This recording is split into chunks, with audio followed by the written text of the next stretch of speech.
Hello बच्चों, let's read this question. The question says SO2 is a polar whereas CO2 is non polar.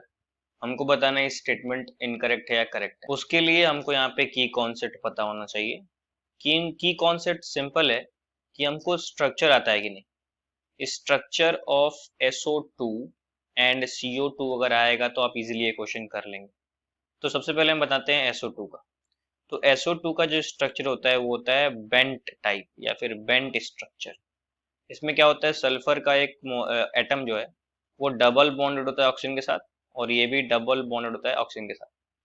इसका जो bond length होता है वो होता है 1.413 एंगस्ट्रॉम, और जो बीच का एंगल है वो होता है 119 डिग्री. ठीक है. और सल्फर पे क्या होता है, सल्फर पे लोन पेयर होता है. ठीक है.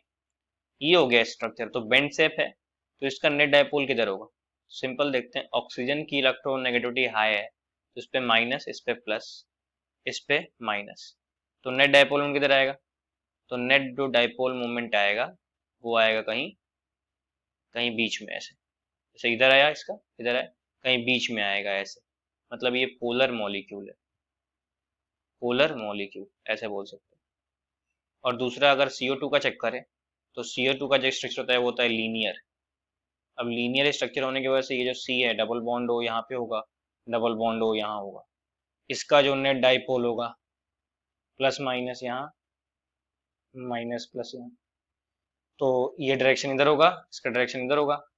तो नेट डाइपोल किधर आ गया, नेट डाइपोल जो आ गया हमारे पास वो आ गया दोनों अपोजिट डायरेक्शन में है, तो नेट वैल्यू आ गई 0. तो ये पोलर कहाँ रहा, नेट डाइपोल 0 है तो ये क्या हो जाएगा, नॉन पोलर. तो स्टेटमेंट दोनों बिल्कुल करेक्ट दे रखा है. SO2 इज पोलर, सही है. NCO2 इज नॉन पोलर, बिल्कुल सही है. तो स्टेटमेंट क्या हो जाएगा, true. I hope you got the answer. Thank you and best of luck.